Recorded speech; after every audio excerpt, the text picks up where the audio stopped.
On November 30th, 2018, the Smith family in Baltimore, Maryland were having a night out. Valeria Smith was with her father, Keith, and her stepmother, Jacqueline, belatedly celebrating her 28th birthday. At the American Legion Hall, they ate, drank, danced, and took photos. When the family exited the Legion just before midnight, no one would have predicted that the night was about to turn deadly.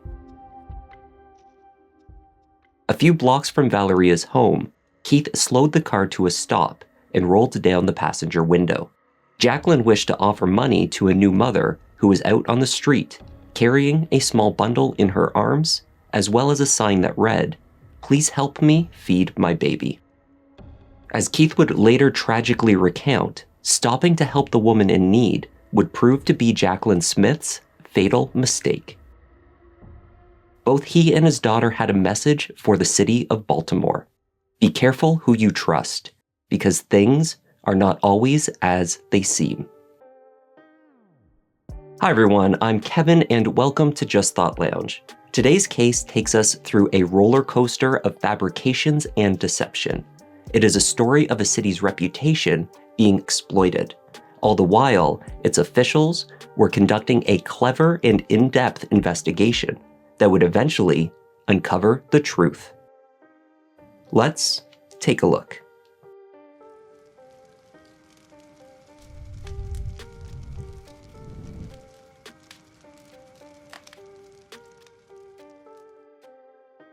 "52-year-old Keith Smith placed a frantic 911 call from his vehicle at 12:30 a.m. on December 1st, 2018. His wife Jacqueline had been the victim of a stabbing. She was in the passenger seat next to him and needed immediate assistance. His daughter Valeria was in the back seat of the car. She was also a witness to the unexpected, horrific attack on her stepmother. The operator directed Keith to Johns Hopkins Hospital. Despite valiant medical efforts, Jacquelyn Smith succumbed to her injuries. She had sustained 5 stab wounds to her torso and a single cut to her lower right arm. She was pronounced dead before 1 a.m. that night, the victim of an unsolicited attack by 2 panhandlers who had taken what they could from her and then run off. Just felt moved to give her something. So at the stop sign, she waved her over to come on over to the car, and then out of nowhere, some guy came over while walking with her. And I hit my window, and Jacqueline went to hand the money out, and the guy just leaned over and said, "Can I thank your wife?" And I said, "You can thank my wife." And within that split second, this guy commenced to stabbing my wife. Blood was everywhere. It was something that, it was horrific for something like that to happen. But I'm right now just absorbing all of it.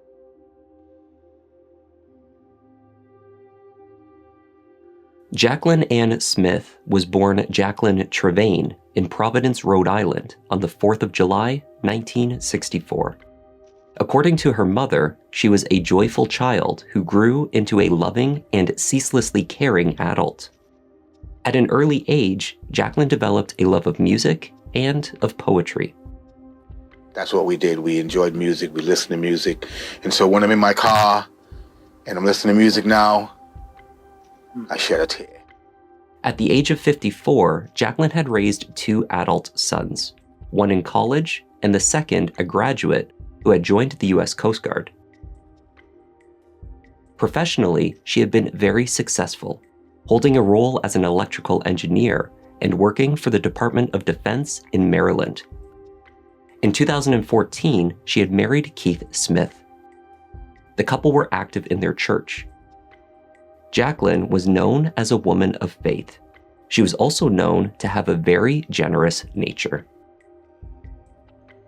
Jackie was an awesome woman, and it's really, really sad, and it's heartbreaking the way that she was taken from us. The day following Jacqueline's murder, her husband and stepdaughter courageously stepped out in front of the media to offer a warning to their neighbors. Do not blindly trust in the authenticity of those that appear desperate and in need of your help. They could be dangerous. Some of those on the street are not who they appear to be. This sentiment was also offered by law enforcement, who issued a warning to the residents of Baltimore to be cautious. I just want to let Baltimore know to be careful when you feel like you want to give, because you don't know what the intentions are of the person that you're giving to. It makes me look at this whole world differently now. You know, it makes me look at everything and everyone. Nothing is ever what it seems. And you just have to protect your family out here. Using this ruse as panhandlers to get the attention of their would-be victim. And we also want to caution the public about engaging with panhandlers and recognizing the fact that not all of them have honest intent. Not all of them are in real need.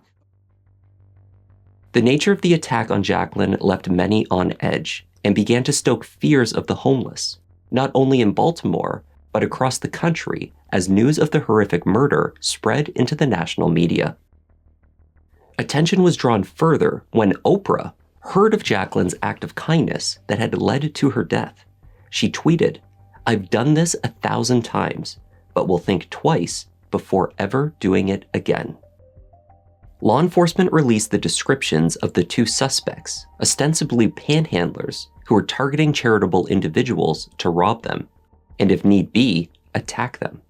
Trying to identify that suspect, he's described as a man possibly in his 30s with a goatee, and we also want to identify the woman who was out there asking for money.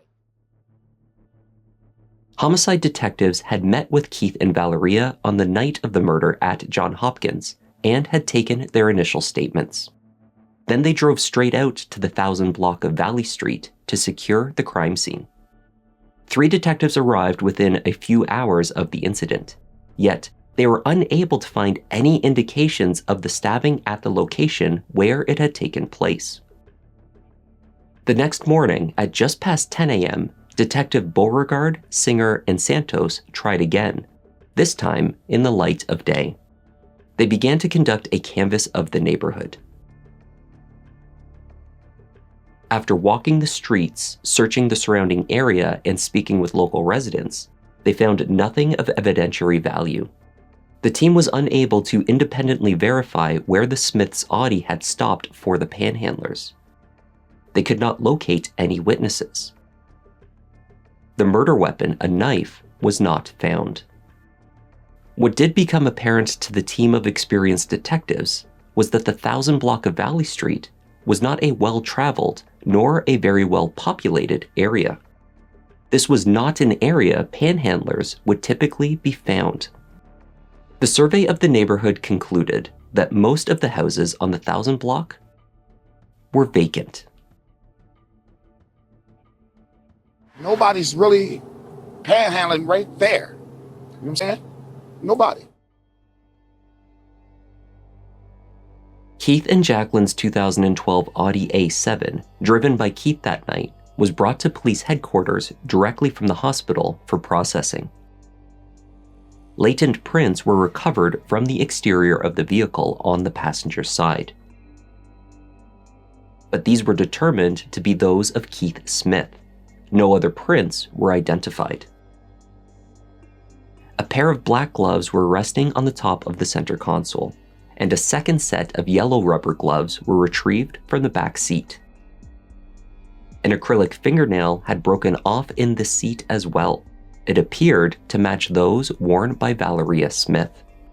There was no unidentified DNA or fingerprints in the vehicle that could assist law enforcement in tracking down the unknown panhandler murderers.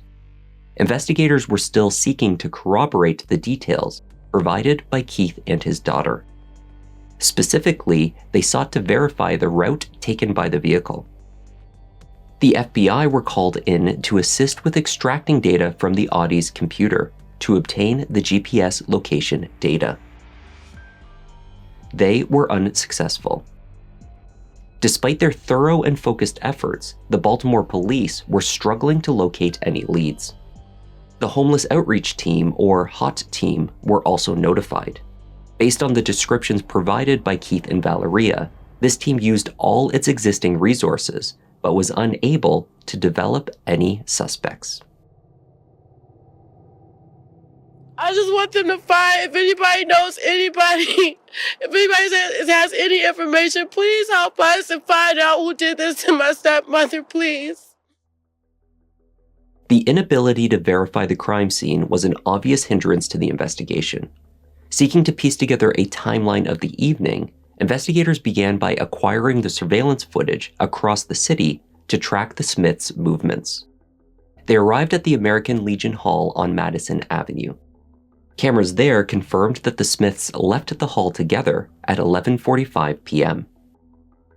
Reviewing the footage of 27 CCTV cameras from the Legion to Valley Street, near to Valeria's home, the team sought to recreate the path taken by Keith and verified by his daughter.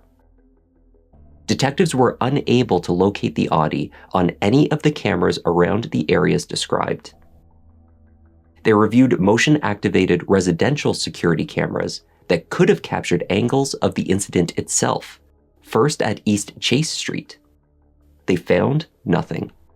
Then they reviewed the cameras facing East Edgar Street, and again, the cameras failed to capture any footage of the incident or of Keith Smith's vehicle.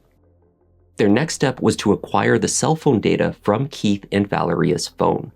Hopefully, they could use signal data to map the family movements that night. Keith's cell phone showed no activity throughout the evening before he placed the call to 911 after his wife was stabbed. But data from Valeria's cell phone proved to be insightful. It showed that the family had not gone south after leaving the American Legion to take Valeria home, as they had told detectives. Instead, they turned north. Connected towers indicated that the family had traveled to Druid Hill Park, near the Maryland Zoo, and had remained in that location for approximately 15 minutes. Neither of the Smiths had mentioned this stop to police. In addition to analyzing the father and daughter's phones, police obtained the activity from Jacqueline's stolen device.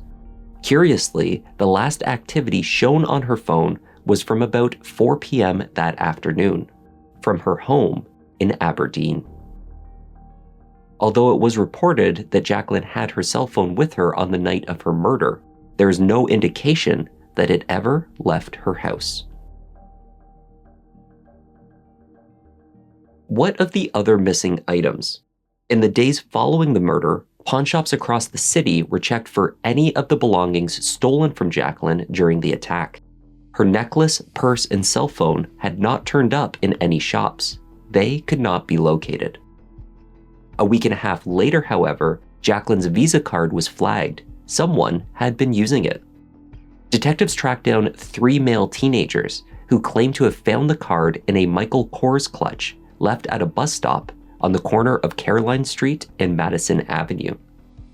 The teens were detained and questioned as potential suspects. They were ultimately released, however, when the location of the bus stop was confirmed to be on the exact route taken by Keith and Valeria after leaving the Legion. At least, the route defined by cell phone data and tracking Google accounts, not the route they had claimed to police to have traveled.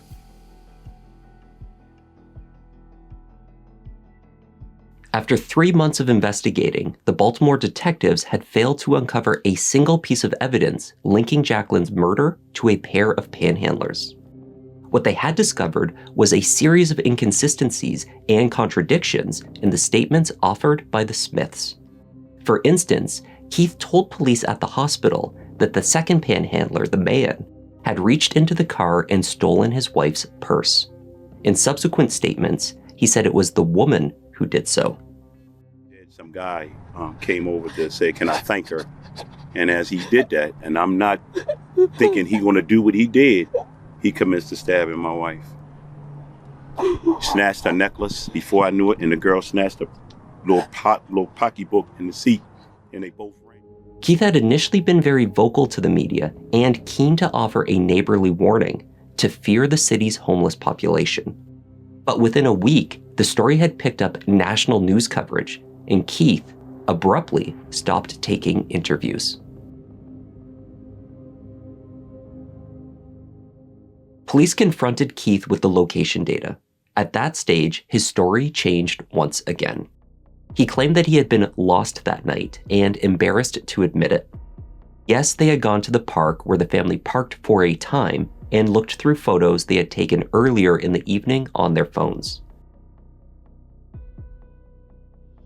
After he was released from that interview, Keith Smith drove home, remotely agreed to a year-long lease to a modest home in Florida, ordered and packed a rental truck, and left the state. February the 4th, and he came in one night with a very large moving truck and rapidly loaded it the next day, and we never saw him since. When Valeria was questioned, she requested an attorney and the interview ended. She later left Maryland as well to meet up with her father. Law enforcement knew that Keith was fleeing, and they were tracking him. Keith must have at least suspected that he was being watched. He attempted to dodge a wiretap on his phone in a few ways, by changing his number, changing his phone provider, and shipping a new cell phone to his daughter. But law enforcement was still listening in. In February 2019, Keith attempted to book 2 flights out of the country, one to Canada and a second to Cuba. These attempts failed, however, because he did not hold a US passport.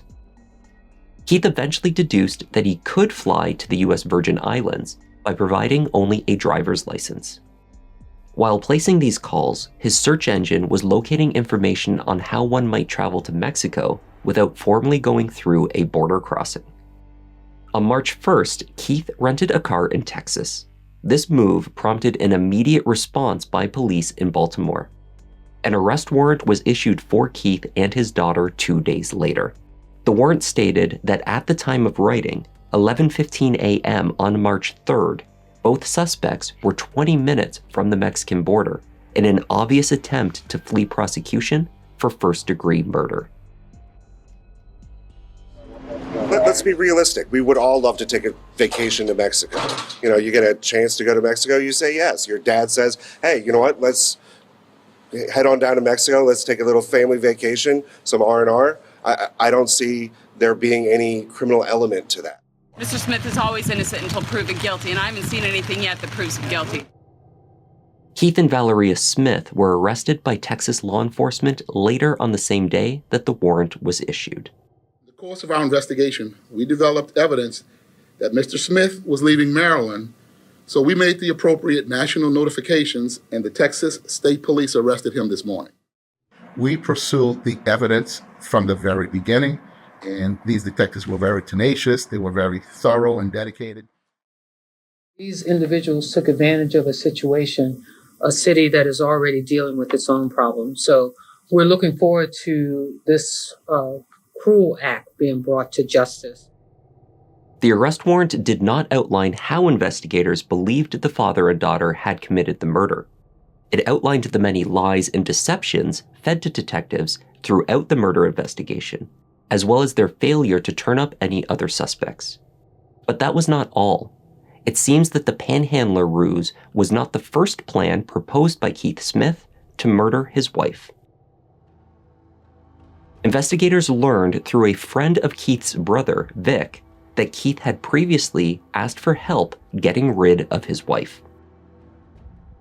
According to his brother, in the months leading up to her death, Jacqueline had spoken to Keith about wanting a divorce. According to Vic, this was not the desired outcome for Keith. It seems he preferred instead to make a claim on her life insurance policy, on which he remained the beneficiary. Keith did exactly that. Only 2 days after her murder, he arrived at Jacqueline's work requesting the paperwork to make the claim. Law enforcement, already deeply suspicious of his story, told the insurer to hold off on the payment. This left Jacqueline's 2 sons time to fight for her estate in probate court. It also meant that Keith was very short on cash. As he schemed a means of escape, he was forced to apply for a cash advance on his American Express. It was declined.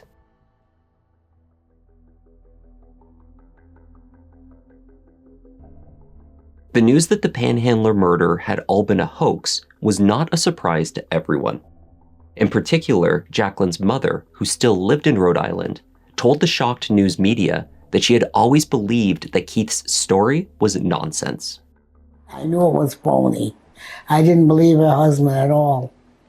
I knew something else happened. Why would he stay in the area with her in the car after the man pulled the chain from her neck, as he claims? It was too phony. The Trevane family reported that they were never close with Keith Smith.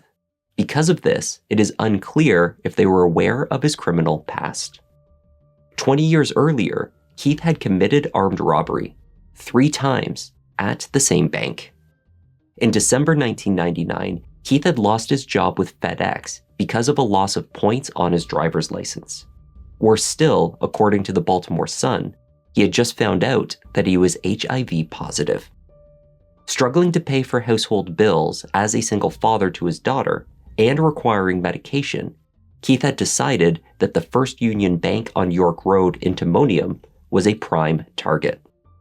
Its proximity to Interstate 83 allowed for a quick getaway.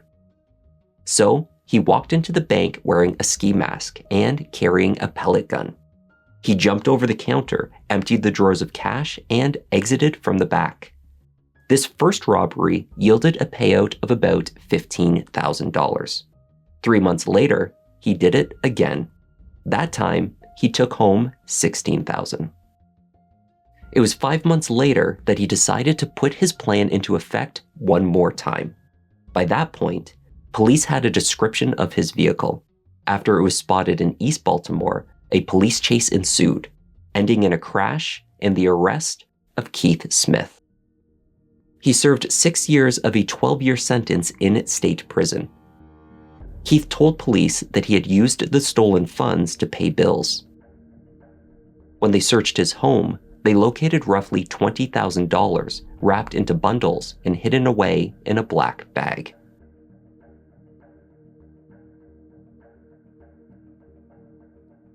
Valeria Smith was charged as an accessory to the murder. It is unclear what case, if any, the prosecutors had developed to link her to the premeditated murder of her stepmother. It was clear that she assisted in covering up the murder after the fact. It was revealed that Valeria had been struggling. She was diagnosed as bipolar and spent some time institutionalized for treatment back in 2012. Since that time, she had also developed an addiction to heroin. It was believed that she was in many ways another victim of her father's, coerced into assisting him to cover up the murder. For this reason, Valeria was offered a plea deal. Helped her father. She's indicated in the plea agreement that, she helped her father dispose of the knife, helped her father dispose of, the other property, things of that nature. She's taken full responsibility for that. She's still extremely upset about the entire thing. And she, certainly apologizes to the rest of the family for her role in this. But you can't tell us whether or not she's going to testify against her own father? Valeria admitted guilt as an accessory after the fact, and she did agree to testify against her father. The trial took place in late 2021. Valeria told the jury that after celebrating her birthday, her father drove the family to Druid Hill Park with Jacqueline, who she believed had dozed off in the front seat. There, her father stabbed her stepmother 5 times when she was believed to have been, at least initially, sleeping. He disposed of the knife in the woodland. Valeria was given 2 wallets belonging to Jacqueline, including the Michael Kors clutch. She testified that she was instructed by Keith to get rid of them.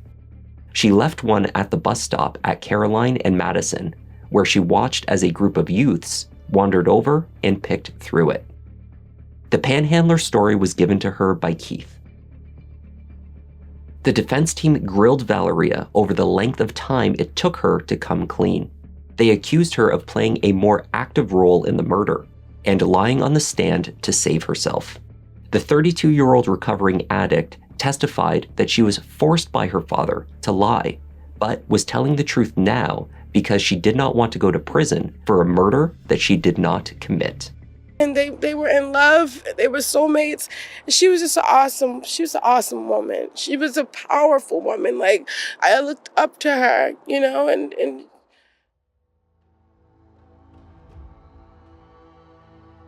Keith Smith was convicted of first-degree murder in December 2021. He was sentenced to life in prison. A selfish act where he not only manipulated the hearts and the minds of a country, but he manipulated the heart and the mind of his of his daughter, who was addicted to drugs. He was able to utilize this elaborate scheme and story to prey upon her and who she was and her character. A month after her father, Valeria was also sentenced. She was given 5 years for her role in covering up the murder. The verdict and sentencing came as a relief to Jacqueline's family. It was exactly the justice that they had sought. I was laughing then, and I knew it was a circus. I knew it was all for optics. I knew it was a show, and I was just laughing. And I knew this day would come. I didn't know it would come this soon. And that was the story of Keith Smith and the Panhandler murder hoax. Thanks for watching. I'm Kevin. This is Just Thought Lounge, and I'll see you in the next one.